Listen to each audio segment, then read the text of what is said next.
Hey guys, Jake Mace, vegan athlete in the backyard. As you guys can see, my moringa trees behind me that I pruned back about a month ago are coming back with a vengeance. The moringa are their own animal. The moringa trees can grow so fiercely that I'm going to cut them all down completely to my height. What I noticed is that way, the canopy is encouraged to start at head height, and it creates a lot more leaves, a lot more flowers, a lot more of the drumsticks, the pods, and just creates a tree that can weather wind and storms much, much better.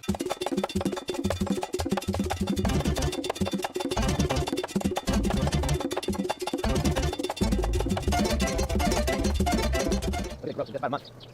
Putting off easily a foot of growth or more, a foot and a half maybe, on each branch, and very shortly, as the temperature get warmer in the Phoenix area, these guys will become 12, 15 feet tall. I have to cut them back so they don't shade out my solar panels, but leave them bushy and big so they'll shade my house, keep it cooler, and drop my AC bill down in the summertime, because that's the most expensive bill we have is during summertime for the air conditioner in Phoenix. Give me a thumbs up for the seed bank box shirt. I'm excited about this. Nice little design there. I want to give you guys a brief update of how my glass gem corn is growing from the seed bank box. But first, the fruit tree in my garden I planted 2 years ago. It was from Seamus O'Leary Tropical Fruit Trees, and he gave it to me for $15 because it was a tree that was lost in the corner of the yard. It was about this tall. It wasn't even strong enough to hold itself up. When I planted it, the branches just fell on the ground. It looked like a vine. Even though it was a tree, it was not a vine. I had to take 3 stakes just to stand upright because Seamus had a lot of trees, and this one was like a Charlie Brown Christmas tree that was forgotten about in the corner of the yard. So I got it, planted it. Hey, Jake Mace, the athlete. I want to show you guys something I just planted.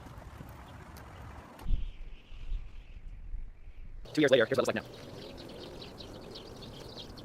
I mean, the size of it, the shape of it, it looks perfect. This is a female fruiting mulberry. It does not put any pollen, making people allergies worse, only produces fruit. And look at how they're starting to grow. All the fruits here are starting to transition from green to red. And in a couple weeks from now, when they turn twice as fat and they turn purple, I will eat them in front of you guys and show you. I mean, easily, the tree is 15 feet tall, probably 12 feet wide. You know what? I see a ripe fruit up there. Let me knock it down. I'll eat it for you guys right now. This is the first mulberry of the season. I'm pretty excited about that. This means that for a month, my skin on my hands will be staying purple. Let's taste it and see how it tastes. Oh, I got to show the camera lady. Blasphemy. Oh, it's fantastic. So good. I'll get the camera lady one in a second. So good. This one's called Peruvian, and I find it's the biggest tree with the most abundant source of fruit. My favorite mulberry is the Pakistani. People also like the Everberry and the Shangri-La, but I like the Pakistani because they're long. It tastes like syrup. This one is fantastic. It tastes like a sweet blackberry, and it's the one that I can fill my entire freezer with. Next to this tree is a female fruiting date palm that I planted in front of you guys that I picked up from the amazing family in Death Valley at the China Date Ranch. I'm going to bring them over and put them in the hole. And that was pretty good to me. This one's called the China Ranch Gold.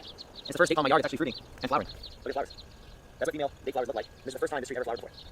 So the next day or so, when these flowers open, I'll be puffing a little smoke of the male pollen I have inside, and we probably should knock the flowers off to encourage growth. I want to see if she produces dates this year. So China Ranch Gold, pretty cool that of the 24 female fruiting date palms I have here on my property, that's the first one to flower. I'm still in the infant stages of my urban date tree oasis. Come on over here. As we're making our way back to the glass gem corn for the seed bank box crowd, I want to show you what's growing inside my river. This is really cool. These are different colors of irises that grow in my river. This one's a yellow iris, and they bloom every spring. This one over here is a purple iris, and I think that it's breathtaking. And it uses the fish poop that's in the water as nutrients. It's really fantastic. Okay, you guys saw me plant this garden. It has brand new raised bed, brand new soil. So of course, it's going to be the hardest to grow in this soil of all time. It's brand new. Every season that I continue to grow plants in this garden, the soil will get more and more alive and easier to have a successful garden. But for now, it's brand new. Look at my glass gem corn. It sprouted. Every kernel sprouted. We got a really high germination rate of the glass gem corn that was inside the March seed bank box. I can't wait to show you guys it's going to be inside April seed bank box. It'll be the best box yet. And I'm going to just take my pruners here and go through these corns and pick the ones less worthy.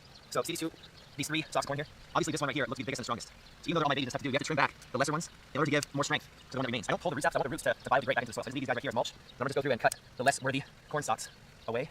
And that way, the one that's left over will be more vigorous and months coming up. Sometimes they're even like these two. And they both look good. And when that's the case, you guys just make a judgment call. Did I pick the right one or not? I hope so.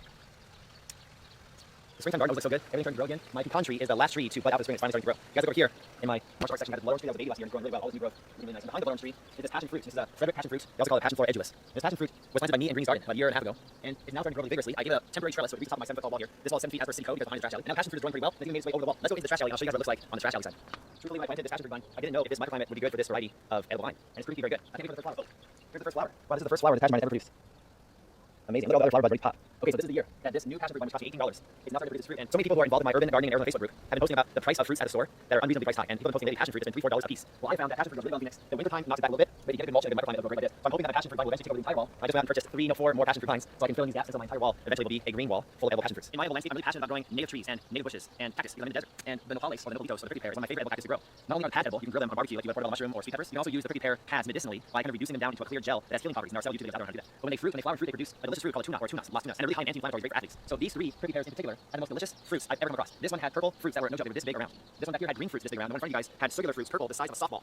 So what I did was about a year ago, I just sustainably harvested only one pad, one small pad from each of the pear cactus where I found these guys. And I brought one pad back to my home. I've grown all these extra pads from that original one last year and a half. So he's got his 4th generation pads coming off, and any left this year, I'll get fruits when I do. Of course, I'll eat them and share them with you guys. I planted this neem tree also from Seamus O'Leary's about a year and a half ago. Even though this neem tree was a skinny little stick when I planted them, it was about as tall as me, just a skinny stick. He took the monsoons very well. He survived the monsoons. I put him out here by himself. He does grow into a very big shade tree, and now he's starting to have all his beautiful growth for the springtime. And for the first time, you can see on this branch and everywhere else, the neem is flowering. These beautiful purple flowers for the first time. I hope it shows up against my hand. My hand's dirty, but the purple flowers are so cute. And I know that neem has like hundreds of medicinal qualities, and the neem can heal many diseases in your body. A lot of evidence out there, if you look up yourself, suggests that neem could be a cure for diabetes. So grow some neem, and I wonder if anybody can comment down below if they know of any of neem's healing properties, and can I use the flowers for anything. This is kind of a mini garden tour today between me. Lastly, I want to show you guys all the borage that's been growing this year. I did not plant any of this borage. I first planted borage as little starts that I got from my friend Suzanne Velarde with VelardeGardens.com. Go to VelardeGardens on Facebook to find her plants. And the borage I planted from Suzanne Velarde in previous years, seeded, and these are the babies. They grew for free. So look how abundant these cute little blue flowers are. And there's a few herb shops I usually go to on Mill Avenue here in Tempe by Arizona State University, and they sell little bags of borage. And they're pretty expensive, like $10 for a little bag. I figure this is about $1 billion worth of borage. And I can harvest these flowers and turn them into a tea and use them to cleanse my body. If we keep walking this way, past my Thai days looks really good.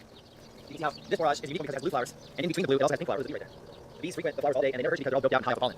So with any luck, I'll be able to have more hours rest of my life and be able to see itself. And that's how gardening is. Initially, there's a cost to setting up for infrastructure, but every season after that, you should be able to grow for almost free. Gardening is kind of like printing your own money. Not only that, but you're able to grow rare varieties of food that you can fuel your life with, and you can pick and eat it in its right state. Plus, you can choose what you put into your soil, and therefore grow healthier food than the grocery store has for you. And next to me right here, this is the Pakistan female mulberry. Look how long these guys are. They're almost like 4 or 5 inches long. And they'll get a little longer and twice as thick when they're ready to pick, and they'll be purple, dark purple. And you guys know I'll come back to you. You're on the Vegan Happy channel. I'll eat some in front of you when they're ready. Go vegan. Grow your food at home. I love you guys. My fruit tree people out there, my tree people. You guys want to come meet me? I'll be at a lot of gardening events coming up because there's a lot of cool events and things started happening. And also in Los Angeles, I'm going to a few gardening events in Los Angeles. So hit me up on my Urban Gardening Arizona Facebook group to find out where I'll be. You can always message me on my Snapchat, Instagram, Jake Nice.